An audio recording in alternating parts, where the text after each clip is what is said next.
അസ്സലാമു അലൈക്കും വറഹ്മത്തുള്ളാഹി വബറകാതുഹു.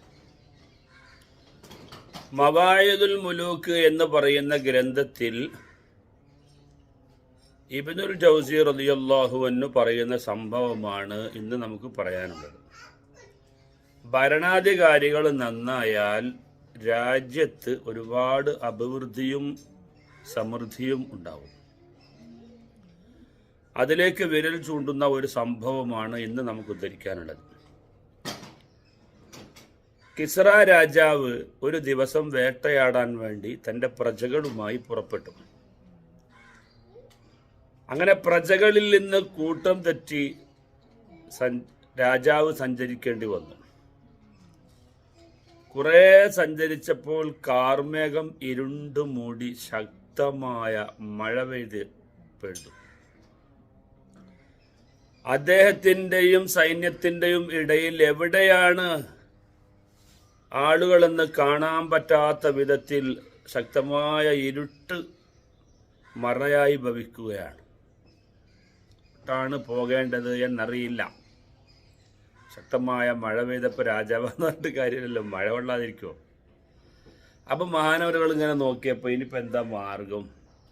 അപ്പോഴാണ് ചെറിയൊരു ചെറ്റക്കുടിൽ കാണുന്നത്.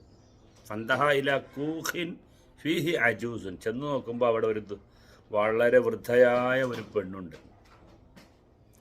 ഫനസല ഇൻദഹ വഅദ്ഖല ഫറസ. ആ വീട്ടിലേക്ക് പ്രവേശിക്കുകയും കുതിര അവിടെ കെട്ടിടുകയും ചെയ്തു. അങ്ങനെ കുറച്ചു നേരം മഴ തോരട്ടെ എന്ന് വിചാരിച്ചിങ്ങനെ കാത്തു നിൽക്കുമ്പോഴാണ് പശുവിനെ മേക്കാൻ പോയ ആ പെൺകുട്ടി തിരിച്ചു വന്നു. വന്നിട്ട് ആ പശുവിനെ കറന്നു. അപ്പൊ വൈകുന്നേര സമയമായിരുന്നു. ഫറആ കിസ്റ ലബനഹ കസീറ. സുബ്ഹാനല്ലാഹ്, പാല് ധാരാളം പാല്, സമൃദ്ധമായ പാല് കണ്ടപ്പോൾ രാജാവ് ഇങ്ങനെ മനസ്സിലാക്കി, യംബഗി അൻ നജഅല അലാ കുല്ലി ബഖറത്തിൻ ഖറാജൻ. ഓരോ പശുവിൻ്റെയും പേരിൽ ടാക്സ്, നികുതി ഈടാക്കണമെന്ന് മൂപ്പർ തീരുമാനിച്ചു. ഫഹാദ ഹല്ലാബുൻ കസീറുൻ. എത്ര പാലാണിത്! ഇവർക്ക് ധാരാളം പാലുണ്ടല്ലോ. എത്ര പാലാണ് ഇപ്പോൾ ഇവിടെ ഈ വീട്ടിൽ തന്നെ കറന്നത്! അങ്ങനെ രാവിലെ ആയപ്പോൾ, ഒരു പാതിരാ സമയമായപ്പോൾ ആ പെൺകുട്ടി വീണ്ടും പശുവിനെ കറുക്കാൻ ശ്രമിക്കുകയാണ്. എത്ര കറന്നിട്ട് പാല് കിട്ടുന്നില്ല. പാലെത്ര കറന്നിട്ടും പാല് കിട്ടുന്നില്ല. ഫനാദത്ത്. അപ്പോൾ ഉമ്മയെ വിളിച്ചിട്ട് പറഞ്ഞു, യാ ഉമ്മ ഖദ് അൽമറൽ മലികു ലിറഇയതിഹി സുആ. ഇന്നലത്തെ പാല് കറക്കൽ കണ്ടിട്ട് രാജാവിൻ്റെ മനസ്സിൽ എന്തോ ഒരു വല്ലായ്മ ഉണ്ടായിട്ടുണ്ട്. സുഖകരമല്ലാത്ത എന്തോ ഒരു ചിന്ത ഉദിച്ചിട്ടുണ്ട് ഉമ്മ. കാരണം ഇന്ന് നോക്കുമ്പോൾ പാല് കറന്നിട്ട് കിട്ടുന്നില്ല എന്ന് പറഞ്ഞു. കാലത്ത്. അപ്പോൾ ഉമ്മ പറഞ്ഞു, വമാദാലിക്കി കാലത്ത് ഇന്നൽ ബഖറത മാ തബിളു ബികസറത്തി ലബനിൻ. എന്താ അങ്ങനെ പറയാൻ കാരണം എന്ന് വെച്ചപ്പോൾ ഉമ്മ, ഒരു തുള്ളി പാലൊന്നും കിട്ടിയില്ല. ഒരു തുള്ളി പാല്. അത് തന്നെ ഞാൻ പറയാൻ കാരണം. ഇന്നലെ രാജാവ് പാല് കറക്കണ കണ്ടപ്പോൾ മൂപ്പര് ആശ്ചര്യഭരിതനായി നിന്നില്ലേ. അപ്പം മനസ്സിൽ എന്തോ ഒന്ന് മൂപ്പര് വിചാരിച്ചു. നമ്മളെ ഭാഷയിൽ പറഞ്ഞാൽ കണ്ണേറിട്ടി എന്നൊക്കെ പറയില്ലേ, അതുപോലത്തെ ഒരു വർത്താനം ഈ പറയുന്നത്. ആ രാജാവ് സുഖകരമല്ലാത്ത എന്തോ ഇന്നലെ മനസ്സിൽ വിചാരിച്ചു. അതുകൊണ്ട് ഇന്ന് പാലില്ല. കാലത്തിൽ അപ്പം പറഞ്ഞു, കുസി താമസിക്ക് പെണ്ണേ, ഫൈന അലയ്ക്ക് ലൈല. വൈകുന്നേരം വരാണ്ടല്ലോ. അതുകൊണ്ട് വൈകുന്നേരം കൂടി നോക്കാം. അതാണ് മാതാപിതാക്കൾ കുട്ടികളോട് പറയേണ്ട നല്ല ഉപദേശമാണിത്. ക്ഷമിക്ക്, എടുത്തു ചാടുകയല്ല അല്ലേ. അതേസമയം ഈ ആത്മീയത ഇല്ലാത്ത ഉമ്മയാണെങ്കിൽ, എനിക്ക് അപ്പം തന്നെ അറിയാം, ഞാൻ ഇന്നലെ കയറിയപ്പോൾ തന്നെ ഞാൻ വിചാരിച്ചു ശകുനം പണ്ടാറടക്കിയെന്നൊക്കെ അങ്ങനെ അങ്ങോട്ട് പറഞ്ഞ് പൊലിപ്പിച്ച് ആകെ അടങ്ങാറായി കളയും. പക്ഷെ ഇതല്ലായിരുന്നു. താമസിക്കുക. ഇപ്പോൾ ഒരു വൈകുന്നേരം കറന്ന പശുവിനെ വീണ്ടും രാവിലെ തറന്നപ്പോൾ കിട്ടിയില്ല എന്ന് വിചാരിച്ച് തീരെ പാലില്ല എന്ന് വിചാരിക്കാൻ ഒക്കുമോ? വൈകുന്നേരം ആവട്ടെ. അങ്ങനെ ഫാദുമ്മറ കിസ്റാ ഫീ നഫ്സിഹിൽ അദ്ല. അപ്പോൾ ഈ വിവരം രാവിലെ പശുവിനെ കറന്നിട്ട് ഒന്നും കിട്ടിയില്ല എന്ന് മനസ്സിലായല്ലോ.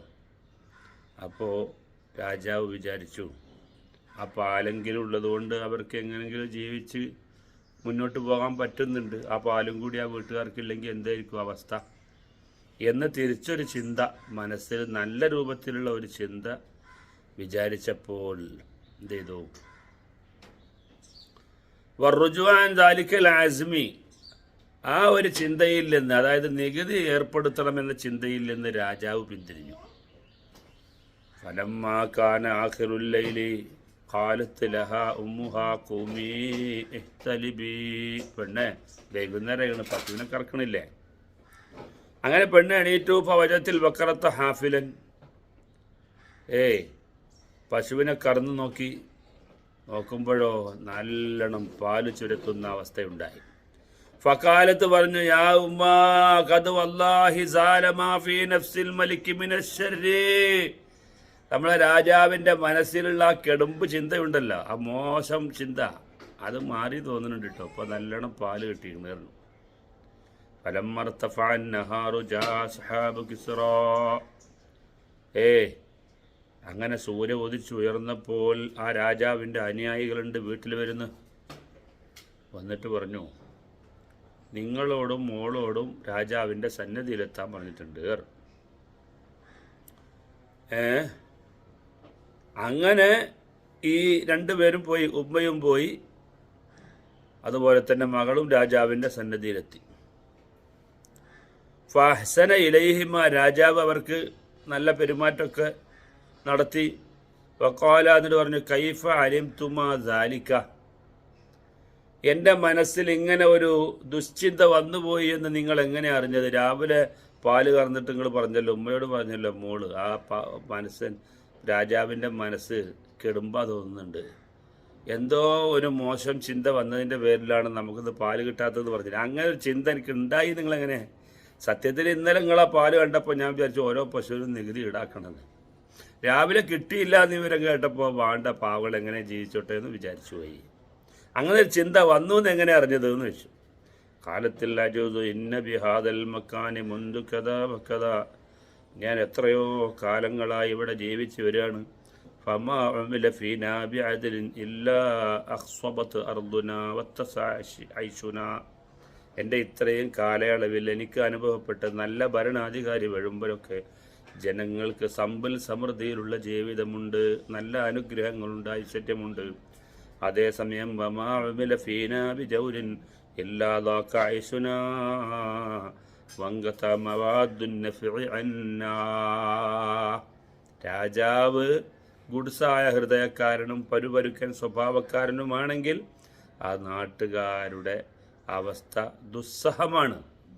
ജീവിതം വളരെ സങ്കടകരമാണ്, ദുഃഖകരമാണ്. ഒരു ഐശ്വര്യവുമില്ലാത്ത വരണ്ടുണങ്ങിയ അവസ്ഥയാണ്. അപ്പോൾ ഇതാണ് എൻ്റെ ജീവിതത്തിലെ അനുഭവം. അപ്പം ഇന്നലത്തെ ക്ഷാമം കണ്ടപ്പോൾ അങ്ങനെ വിചാരിച്ചുവോ എന്ന് ചിന്തിച്ചു.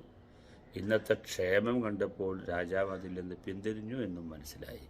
അതുകൊണ്ടാണ് അങ്ങനെ അഭിപ്രായപ്പെട്ടത് എന്ന് പറഞ്ഞു. ചുരുക്കത്തിൽ പ്രിയപ്പെട്ട സഹോദരങ്ങളെ, ഭരണാധികാരി, ഒരു രാജ്യത്തിൻ്റെ ഭരണാധികാരി എന്ന് പറയുന്നത് ആ രാജ്യത്തിൻ്റെ ആത്മാവാണ്. ഒരു രാജ്യത്തിൻ്റെ ഭരണാധികാരി ആ രാജ്യത്തിൻ്റെ ആത്മാവാണ്, അല്ലെങ്കിൽ ആ രാജ്യത്തിൻ്റെ ഹൃദയമാണ്.